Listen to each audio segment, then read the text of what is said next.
तो ऐसे बहुत सारे लोग हैं जो ब्रेकआउट ट्रेडिंग करते हैं, मतलब वो ब्रेकआउट पर ट्रेड लेते हैं। तो जैसा है कि हम सभी को पता है कि मार्केट में ज्यादातर ब्रेकआउट फेक होते हैं, मतलब फेक ब्रेकआउट बहुत ज्यादा होते हैं। तो कैसे हम लोग रियल ब्रेकआउट और फेक ब्रेकआउट को अलग करें, मतलब कैसे हम लोग रियल ब्रेकआउट और फेक ब्रेकआउट को पहचान पाएंगे, ये सब आज हम लोग इस वीडियो में देखने वाले। और ब्रेकआउट होता क्यों है, इसके पीछे का साइकोलॉजी भी इसी वीडियो में हम लोग समझने वाले हैं।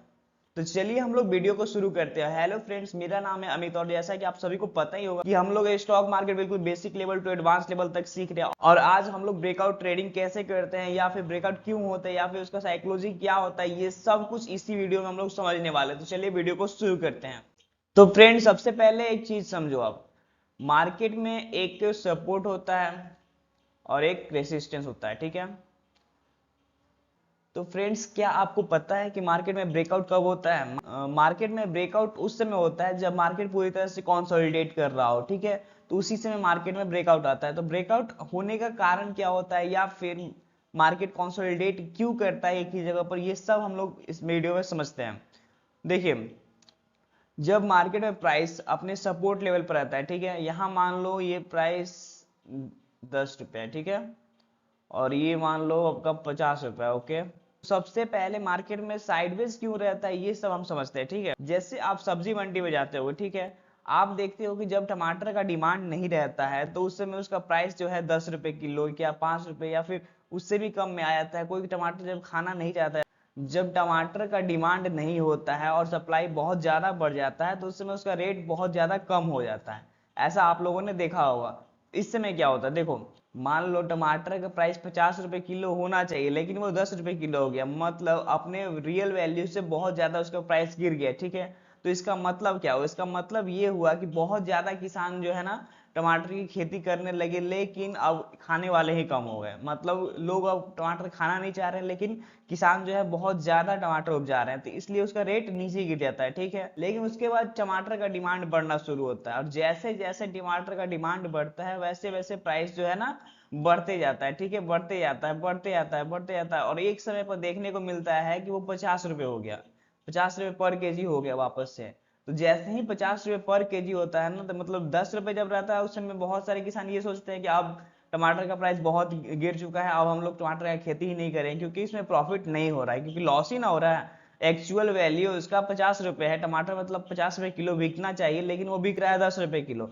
तो इसका मतलब क्या हो रहा है? इसका मतलब ये हो रहा है कि मतलब सारा पैसा लॉस हो रहा है उनका, मतलब जो मिलना चाहिए वो भी उनको नहीं मिल पा रहा है, तो उनका लॉस हो रहा है। तो वो खेती करना यहाँ पर बंद कर देंगे, ठीक है, 10 रुपए किलो के आसपास अपना वो खेती करना टमाटर का बंद कर देंगे। लेकिन जैसे ही वो टमाटर का प्राइस बढ़कर 50 रुपए के आसपास आएगा, तो फिर कहेंगे अरे यार, टमाटर का डिमांड तो बहुत बढ़ गया, बहुत सारे लोग हैं जो टमाटर खाना चाहते हैं, और वो 50 रुपए भी देने के लिए तैयार है, ठीक है, 50 रुपए देने के लिए वो तैयार है।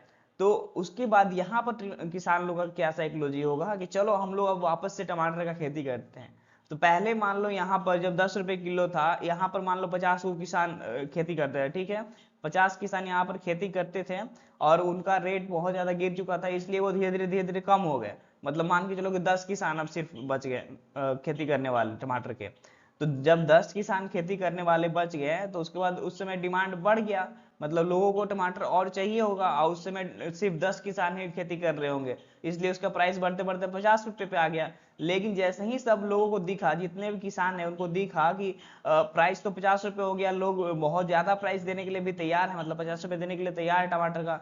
तो यहाँ पर जो यहाँ से मतलब सपोर्ट लेवल पर जब 10 रुपए किलो था, मतलब जो यहाँ पर मतलब सपोर्ट लेवल के पास जो किसान कम हुए थे, जिन्हें जिन्हें लगा था कि अब टमाटर का प्राइस बहुत गिर चुका है, अब हम लोग टमाटर का खेती नहीं करेंगे, वो सब भी जब देखेंगे कि टमाटर 50 रुपए केजी हो गया, तो उसके बाद वो वापस से फिर खेती करना शुरू करेंगे, ठीक है। और जब वो खेती करना शुरू करेंगे तो फिर से बहुत ज्यादा टमाटर आ जाएगा मार्केट में, और जैसे ही बहुत ज्यादा टमाटर आएगा, वापस से मार्केट में वहां से टमाटर का रेट गिर जाएगा, ठीक है, वापस से गिरते चला जाएगा, फिर से वापस 10 रुपए के आसपास आ जाएगा, क्योंकि डिमांड डिमांड तो उतना ही रहेगा, लेकिन सप्लाई बहुत ज्यादा बढ़ गया, ठीक है, सप्लाई बहुत ज्यादा बढ़ गया, तो फिर क्या होगा? प्राइस नीचे गिर जाएगा। लेकिन फिर से जब 10 रुपए पे आएगा, फिर से लोग यही सोचेंगे, जितने भी किसान है वो यही सोचेंगे, यार फिर से प्राइस तो गिर गया, अब हम लोग खेती नहीं करेंगे अभी, ठीक है, जब प्राइस बढ़ेगा उस समय करेंगे। तो ये भी तो सोचो, एक किसान जो सोच रहा है वही चीज तो दूसरा किसान भी सोच रहा है। जब उसने भी देखा, दूसरा किसान ने भी देखा कि जब प्राइस 10 रुपए पे आ गया तो वो भी खेती करना छोड़ देगा। लेकिन जो फिर से वो देखिएगा कि फिर से लोग 50 रुपए देने के लिए रेडी है, तो वापस से वो खेती करना शुरू करेगा। और जैसे ही ज्यादा लोग, ज्यादा किसान जो है फिर खेती करना शुरू करेंगे, उसके बाद फिर रेट फिर से गिर के आ जाएगा 10 रुपए के आसपास। तो इससे हमें ये तो समझ में आ गया कि मार्केट साइडवेज कब होता है, जब प्राइस अपने सपोर्ट लेवल पर आता है। मतलब टमाटर का प्राइस जब गिर जाता है पूरी तरह से, वो सपोर्ट लेवल पर आ जाता है, उस समय सप्लाई बहुत ज्यादा होता है और डिमांड बिल्कुल कम होता है, ठीक है। लेकिन जब प्राइस अपने रेजिस्टेंस लेवल के पास, लेकिन मतलब अपने रेजिस्टेंस लेवल के पास, मतलब टमाटर का जब एक्चुअल प्राइस होता है उस समय मार्केट अपने रेजिस्टेंस पर आता है, मतलब यहाँ के ऊपर मार्केट में कभी प्राइस नहीं गया है, यहीं पर लगभग रुक जाता है, ठीक है। तो ये अपने रेजिस्टेंस पर आ गया। यहाँ पर क्या हुआ कि डिमांड जो है बहुत ज्यादा बढ़ गया और सप्लाई कम हो गया, इसलिए प्राइस यहाँ पर बढ़ गया, ठीक है। अब मान लो पूरे साल भर का हम लोग देख रहे हैं, ठीक है। तो इसमें क्या होता है कि ये तो एक्चुअल प्राइस हो गया, ठीक है, कि मतलब 50 रुपए नॉर्मल जनरल दिनों में बिका करता है, जब डिमांड बढ़ रहा है या सप्लाई बढ़ रहा है उस समय इस हिसाब से रेट का अप या डाउन हो रहा है, ठीक है। लेकिन अब मान लो किसी के यहाँ शादी है, ठीक है, बहुत बड़ा आदमी है कोई, उसके यहाँ शादी है, ठीक है। अब वो आया, उसके बाद उसने बोला, जब प्राइस मान लो 50 रुपए किलो है, यहाँ पर बहुत ज्यादा डिमांड है, जब उसके यहाँ शादी है तो वो आकर डायरेक्ट बोलेगा कि मेरे को इतना क्वांटिटी है, मतलब हैवी क्वांटिटी बोलेगा ना वो बोलेगा कि मेरे को इतना ज्यादा टमाटर मेरे को एक ही दिन में चाहिए, ठीक है। अब यहाँ पर किसान लोग क्या करेंगे, मतलब जितने भी किसान लोग हैं वो तो अब यहाँ पर बहुत ज्यादा खेती करना शुरू कर दिए है, ठीक है, ऑलरेडी, क्योंकि सबको पता है कि 50 रुपए पर जब प्राइस आ जाता है उस समय हम लोग खेती करते हैं। मतलब बहुत सारे ऐसे लोग होते हैं जब महंगाई आ जाता है उस समय खेती करना शुरू करते हैं, तो वो लोग तो खेती करना अपना शुरू करेंगे। वहां पर क्या होगा, मान लो वहां पर बहुत बड़ा डिमांड आ गया, मान लो यहाँ पर कोई बहुत ज्यादा हैवी क्वांटिटी में मांगा, मतलब मेरे को बहुत ज्यादा टमाटर चाहिए, मेरे यहाँ शादी है, बहुत बड़ा फंक्शन है, ठीक है, तो उसने टमाटर का डिमांड किया, ठीक है। अब जब वो डिमांड किया तो उसके बाद सारे किसान वहां पर क्या करेंगे, बहुत ज्यादा खेती करना शुरू करेंगे, क्योंकि उन लोगों को भी पता चलेगा अरे यार मार्केट में डिमांड आ चुका है, कोई है जिसके यहाँ बहुत ज्यादा टमाटर की जरूरत है, मतलब उसके यहाँ कोई पार्टी है और उसके यहाँ बहुत ज्यादा टमाटर की जरूरत है। तब यहाँ पर क्या होगा, तो यहाँ पर बहुत सारे लोग जो है ना टमाटर का खेती करना उस समय शुरू करेंगे, ठीक। तो अभी शुरू करेंगे तो क्या अभी ही उनका सारा टमाटर उपज जाएगा क्या, उसी समय सारा टमाटर रेडी हो जाएगा क्या, नहीं ना। तो वहां पर जितने लोगों के पास पहले से टमाटर है वो लोग बोलेंगे ठीक है मेरे पास है, लेकिन अब जब डिमांड बढ़ जाएगा, सप्लाई कम है, मतलब कम टमाटर है, तो वहां पर रेट बढ़ेगा ही बढ़ेगा। तो देखो यहाँ पर समझने वाली बात क्या है, यहाँ पर डिमांड तो आ गया, सप्लाई बहुत कम है, ये आपको पता है। तो यहाँ पर अगर वो सही खरीदार होता है तो प्राइस यहाँ से बढ़ते चला जाएगा, ठीक है। अगर वो जो बायर आया हमारे पास वो अगर सही है, उसको एक्चुअल में टमाटर का नीड है, तो फिर वो प्राइस को ऊपर लेके चला जाएगा, मतलब वो लगातार खरीदते जाएगा, लगातार खरीदते जाएगा, उसको बहुत ज्यादा नीड है ना, तो वो फिर लगातार टमाटर खरीदते जाएगा, खरीदते जाएगा, खरीदते जाएगा, और प्राइस जो है यहाँ से बढ़ते हुए चला जाएगा।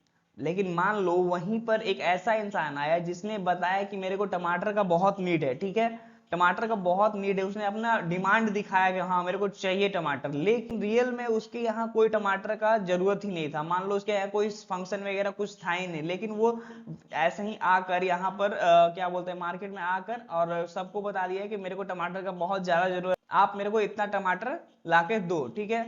अब यहाँ पर क्या करेंगे, बहुत सारे लोग देखेंगे कि टमाटर का डिमांड बहुत बढ़ चुका है। अब तब यहाँ पर बहुत सारे किसान लोग क्या करेंगे कि वो डायरेक्ट देखेंगे कि हाँ इसने बोला कि मेरे यहाँ से टमाटर का बहुत ज्यादा जरूरत है, मतलब डिमांड आ चुका है मार्केट में, तो वो सप्लाई बढ़ाने की कोशिश करेंगे, ठीक है। जब वो सप्लाई बढ़ाने की कोशिश करेंगे और जो डिमांड कर रहा था जो इंसान, वो मान लो रियल हो ही ना, तो अब मान लो वो झूठ मूठ का आकर बोल दिया कि मेरे को चाहिए, लेकिन उसको जरूरत रियल में हो ही ना, तब यहाँ पर क्या होगा कि जैसे ही सब लोग का टमाटर रेडी होगा उसके बाद वो क्या बोलेगा कि भाई मेरे को कोई जरूरत ही नहीं है। अब यहाँ पर मान लो पहले से 50 किसान सिर्फ खेती करते थे, अब यहाँ पर मान लो इस बार 70 किसानों ने खेती किया, अब बहुत ज्यादा टमाटर आ चुका है। तो सबसे पहले यहाँ पर क्या हुआ कि दिखाया गया कि डिमांड है और उसने थोड़ा बहुत खरीदारी भी किया और प्राइस को ऊपर लेके गया, लेकिन रियल में उसको उतना जरूरत नहीं था जितना सारे किसानों ने समझ लिया। अब यहाँ पर क्या होगा, यहाँ पर टमाटर बहुत ज्यादा उपज गया होगा, ठीक है, बहुत ज्यादा टमाटर का प्रोडक्शन हो चुका रहेगा और उसका डिमांड खत्म हो जाएगा, मतलब जिस इंसान को चाहिए होगा वो थोड़ा सा मान लो चाहिए होगा और वो दिखा दिया होगा कि मेरे को बहुत ज्यादा चाहिए, तो इसके बाद क्या होगा कि यहाँ पर सप्लाई बहुत ज्यादा बढ़ गया होगा। तो ऐसे नॉर्मल दिनों में जहाँ पर 50 किसान सिर्फ खेती किया करते थे, यहाँ पर डिमांड दिखने की वजह से 70 किसान, मतलब जो किसान पहले खेती नहीं भी करते थे वो भी किसान अब टमाटर का खेती करने लगे। तो इसलिए यहाँ पर प्राइस पहले तो ऊपर तो गया, मतलब थोड़ा सा उसने खरीदारी तो किया, लेकिन वो रियल खरीदार नहीं था, मतलब वो सही में उसको ज्यादा नीड नहीं था टमाटर का। तो अब यहाँ पर क्या होगा कि टमाटर का बहुत ज्यादा प्रोडक्शन हो जाएगा, और जैसे ही प्रोडक्शन हो जाएगा और डिमांड कम हो जाएगा तब प्राइस धड़ल्ले से गिर जाएगा, ठीक है, और वापस से अपना 10 रुपए के पास आ जाएगा, मतलब अपने सपोर्ट लेवल के पास आ गया। लेकिन अभी भी टमाटर और ज्यादा है, तो यहाँ से भी नीचे का तरफ ब्रेकआउट दे देगा। तो यहीं पर मार्केट ट्रैप करता है, ठीक है, मतलब मार्केट दिखाता है कि मैं ऊपर जाने वाला हूँ, लेकिन वो रियल में चला जाता है नीचे। अब ये क्यों गया?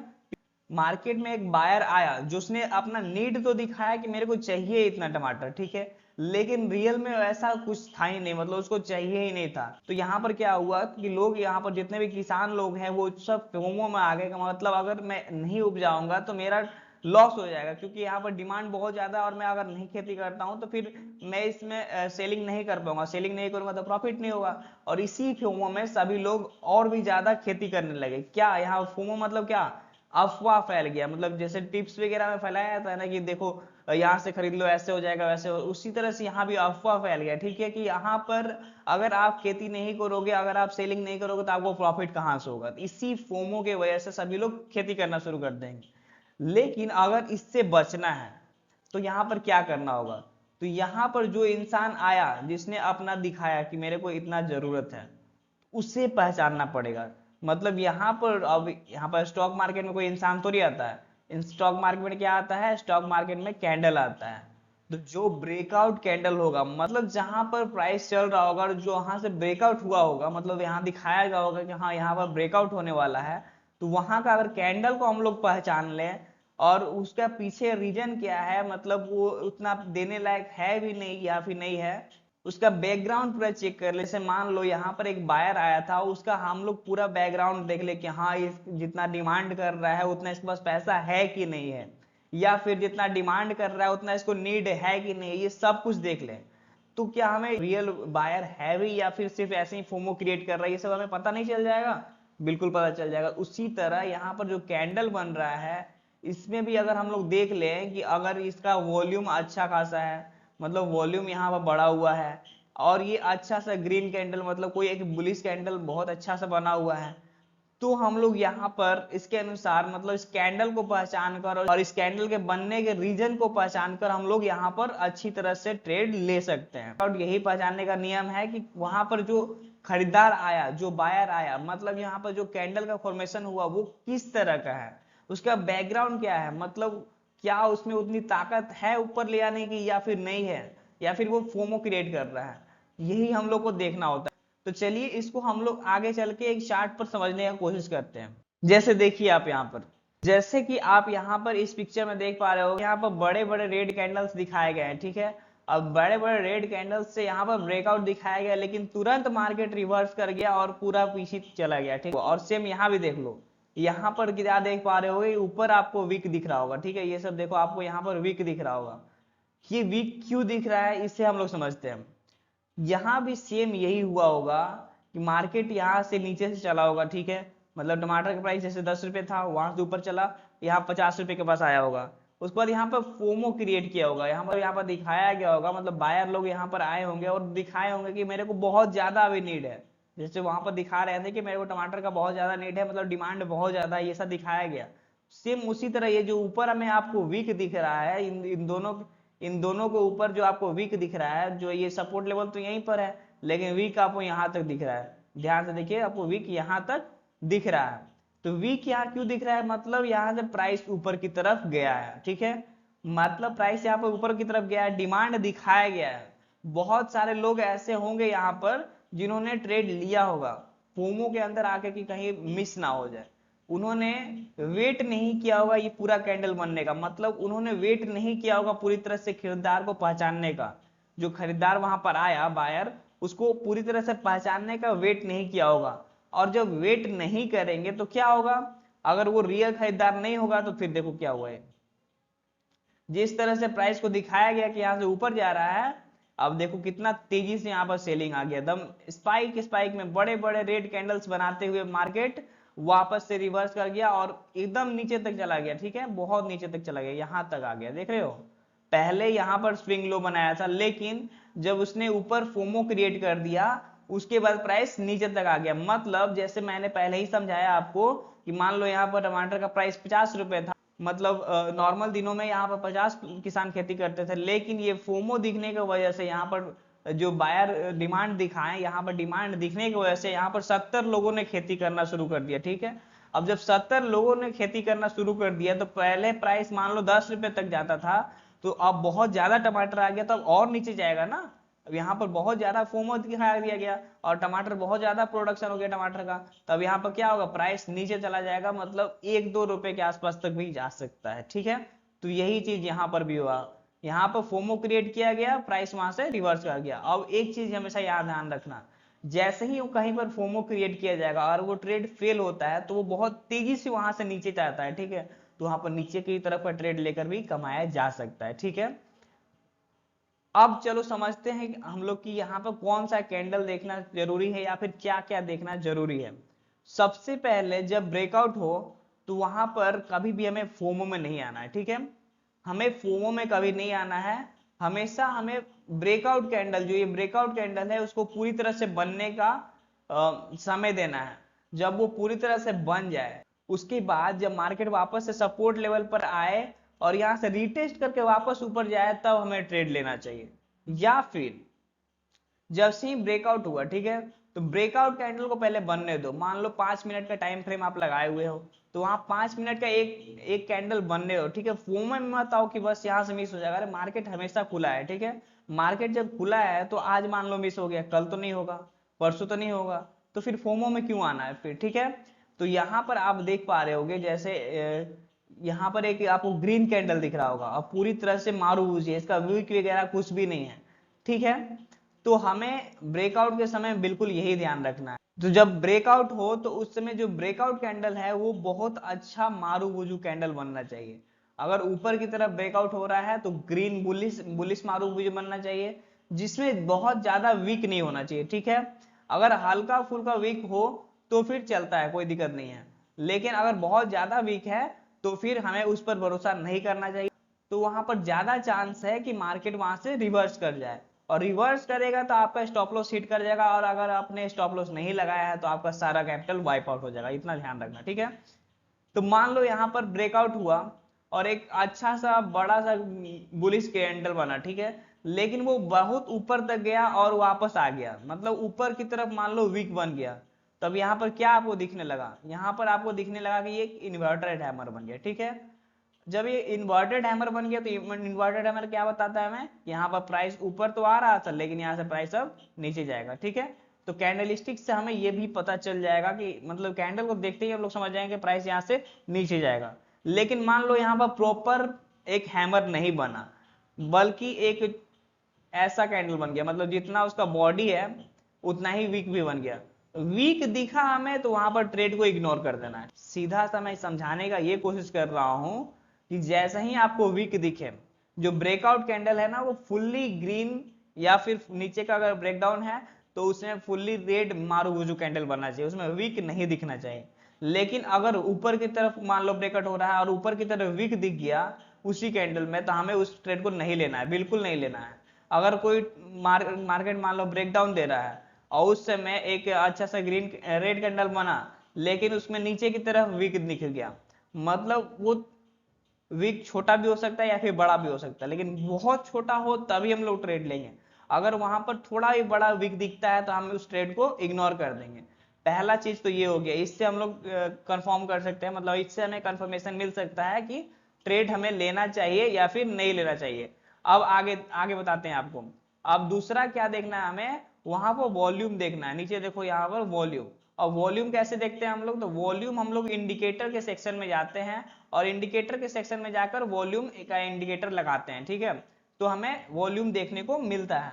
अब जैसे ही देखो ये ब्रेकआउट कैंडल हुआ, आपका ये ब्रेकआउट कैंडल है, ठीक है, अब यहाँ पर देखो अचानक से वॉल्यूम में इतना ज्यादा बढ़ोतरी हो गई, मतलब वॉल्यूम बहुत ज्यादा बढ़ गया। तब यहाँ पर सेकंड कंफर्मेशन हमें मिल गया। जैसे ही ब्रेकआउट कैंडल एक मारूबुजू हुआ, पहला कंफर्मेशन हमें मिल गया। सेकंड कंफर्मेशन हमें कब मिला, तो यहाँ पर देखो आपको बहुत अच्छा वॉल्यूम मिला। लेकिन देखो यहाँ पर जैसे ये सब वॉल्यूम बहुत कम कम था, छोटा छोटा वॉल्यूम आ रहा था, मतलब थोड़े थोड़े लोग ट्रेड कर रहे थे। लेकिन यहाँ पर जैसे ही ब्रेकआउट हुआ, ये रियल ब्रेकआउट हुआ, ये कौन बता दिया, हमारा वॉल्यूम बता दिया। इसलिए हमें यहाँ पर सेकंड कंफर्मेशन भी मिल जाएगा कि हाँ यहाँ से हमें ट्रेड ले लेना चाहिए। तो ये दो चीज का अगर हम लोग ध्यान दें, अगर हम लोग कैंडल देख ले कि हाँ सही कैंडल है, बिल्कुल बुलिश मारूबुजी है, और दूसरा चीज हम लोग ये देख लें कि यहाँ पर बहुत ज्यादा वॉल्यूम है और इससे भी ज्यादा कंफर्मेशन चाहिए आपको, मतलब अभी भी अगर आपको कंफर्मेशन नहीं मिला, अभी आप चाहते हो कि अभी और कंफर्मेशन मिले, तब यहाँ पर एक चीज और देख लो कि जैसे ही ये कैंडल बना है आपका मारूबुजू, उसका अगला कैंडल जो है ना, इस कैंडल के मतलब ब्रेकआउट कैंडल के हाई को ब्रेक करना चाहिए। ठीक है, ब्रेकआउट कैंडल के हाई को ब्रेक करके उसके बाद क्लोज होता है उसका अगला कैंडल, तो आप वहां पर बिल्कुल ट्रेड ले सकते हो। और आपका स्टॉप लॉस कहां होगा, तो आपका स्टॉप लॉस वही रेजिस्टेंस लेवल है जो कि सपोर्ट बन गया होगा। अब मतलब जो रेजिस्टेंस लेवल होता है वही अब सपोर्ट बन जाता है, तो वहां पर आप अपना स्टॉप लॉस लगाकर और तब यहाँ पर आप ट्रेड ले सकते हो। और उसके बाद आप दो चीज कर सकते हो, प्रॉफिट बुकिंग करने के लिए भी आप दो चीजें कर सकते हो। अब क्या क्या, तो वो बताता हूं मैं आपको। सबसे पहला तो आप ये कर सकते हो कि आप अपना risk and reward ratio set कर लो कि हाँ 1:2 का रिस्क एंड रिवॉर्ड लूंगा, या फिर 1:3 का लूंगा, या फिर 1:4 का लूंगा। जो आपको जिस तरह से आप ट्रेडिंग करते हो, जिसमें आप कंफर्टेबल हो, उस तरह का प्रॉफिट आप वहां पर बुक कर सकते हो। लेकिन अभी आपको मान लो बहुत बड़ा प्रॉफिट चाहिए, ठीक है, तो बहुत बड़ा प्रॉफिट चाहिए, तो उसके लिए आप क्या कर सकते हो, तो अपने पहले सबसे पहले बात तो आप रूल को ब्रेक मत करना, एसएल नहीं हटाना बिल्कुल। मतलब आप अपना स्टॉप लॉस ट्रेल कर सकते हो लेकिन एसएल हटाना नहीं बिल्कुल। या फिर ऐसे ही बैठ मत जाना कि बस अभी मार्केट में मूवमेंट मिल रहा है तो चलते जा रहे चलते जा रहे। ज्यादातर मार्केट में यही होता है कि जैसे ही प्राइस जितना तेजी से ऊपर जाता है ना, उतना ही तेजी से नीचे आ जाता है। तो यहाँ पर हमें कैसे पैसा बचाना होगा, तो अपने स्टॉप लॉस को ट्रेल करना होगा। अब स्टॉप लॉस ट्रेल कैसे करते हैं ये समझते हैं। स्टॉप लॉस ट्रेल कुछ हम लोग इस तरह से करते हैं, जैसे यहाँ पर देखो एक कैंडल ब्रेकआउट दिया, ठीक है, सेकंड कैंडल में मान लो हम लोग यहाँ पर एंट्री बना लिया, ठीक है, यहाँ पर एंट्री हम लोगों ने बना लिया। अब यहाँ से प्राइस जब यहाँ पर आया, इसके बाद जब प्राइस यहाँ पर देखो अगला कैंडल जब क्लोज हुआ, तो अपना स्टॉप लॉस हम लोग कहाँ लगा देंगे, तो यहाँ पिछले कैंडल के लो पर लगा देंगे। अब जब प्राइस यहाँ पर आ गया, अगला कैंडल भी बना चुका रहेगा, तो हम लोग अपना ट्रायल करके क्या करेंगे, उसके पिछले कैंडल के हाई पर लगा देंगे अपना स्टॉप लॉस। फिर मान लो उसके भी आगे प्राइस चला गया, तो उसके बाद क्या करेंगे हम लोग, उसके पिछले के मतलब जहां प्राइस चल रहा है ना, उस कैंडल के जस्ट नीचे वाले कैंडल के हाई पर अपना स्टॉप लॉस लगा देंगे। मतलब अपना स्टॉप लॉस हमेशा ट्रेल कर, जैसे प्राइस यहाँ पर चल रहा है तो हमारा स्टॉप लॉस कहीं यहाँ पर मान लो लगा हुआ है अभी, ठीक है। अब ट्रेल कैसे करते हैं, तो अगला कैंडल जैसे ही इसके ऊपर बनेगा, तो अपना बन जाएगा, जब कंप्लीट हो जाएगा ना, तब कहीं यहाँ पर हम अपना स्टॉप लॉस ट्रेल करके ला देंगे, ठीक है। और जैसे ही इसका अगला कैंडल यहाँ मान लो बन गया, तो अब कहीं यहाँ पर हम लोग अपना स्टॉप लॉस ट्रेल करके ला देंगे, ठीक है। मतलब कैंडल क्लोज होने के बाद, इसके बाद जब कैंडल मान लो यहाँ पर बना एक और मान लो यहाँ पर बुलिश कैंडल बन गया, मार्केट अभी और ऊपर जा रहा है, तो अभी और आपको प्रॉफिट मतलब बुक करना है, तो क्या करोगे, जैसे ही अगला कैंडल बना उसके पिछले कैंडल के हाई पर, मतलब लगभग यहाँ पर आप स्टॉप लॉस ट्रेल कर दोगे, ठीक है। फिर मतलब इसी तरह से मतलब पिछले कैंडल के हाई पर अपना स्टॉप लॉस ट्रेल करते चले जाओगे, तो कुछ इस तरह से आप ज्यादा प्रॉफिट जनरेट कर पाओगे, ठीक है। तो स्टॉप लॉस ट्रेल हम लोग इस तरह से करते हैं। अब चलिए हम लोग आगे चलते हैं और कुछ और एग्जाम्पल देखते हैं। अब देखो जितने भी हम लोग ब्रेकआउट्स देखते हैं, तो वो सारा रेक्टेंगल शेप में ही नहीं होता। जैसे हम लोगों ने अभी पीछे देखा ना, तो वो सारा रेक्टेंगल टाइप का था, ठीक है, रेक्टेंगल की तरह होगा। मतलब यहाँ पर प्राइस चल रहा था चल रहा था चल रहा था और इस यहाँ पर ब्रेकआउट दे दिया, तो इसको रेक्टेंगल शेप वाला बोलते हैं, ठीक है। लेकिन अभी बहुत सारे अलग अलग तरह के ब्रेकआउट्स होते हैं, जैसे फ्लैग एंड पोल वाला होता है, दूसरा होता है हमारा वेज वाला, उसमें भी असेंडिंग ट्रायंगल, डिसेंडिंग ट्रायंगल, पिनेंट होता है, cup and handle, inverse head and shoulder होता है, या फिर इससे ये सब तो हो गया बुलिश, ठीक है। और इसी तरह से बियरिश भी होता है। तो ये बहुत सारे पैटर्न्स होते हैं जिन्हें हम लोग देखकर ये पता लगा सकते हैं कि किस साइड में ब्रेकआउट होने वाला है और किस साइड बहुत अच्छा मूव आने वाला है। तो इन सारे पैटर्न्स को हम लोग बहुत डिटेल में बात करने वाले हैं। इन सारे पैटर्न्स के ऊपर हम लोग बहुत ज्यादा डिटेल में बात करने वाले हैं और इन सबको पहचानेंगे भी और इसके साथ इसका साइकोलॉजी भी समझेंगे कि क्यों ऐसा हो रहा है। ये सब कुछ हम लोग आने वाले वीडियोस में समझने वाले हैं, ठीक है। तो आज आपको ये तो समझ में आ गया होगा कि रियल ब्रेकआउट और फेक ब्रेकआउट क्या होता है, ठीक है। तो आज का वीडियो हम लोग यहीं पर समाप्त करते हैं।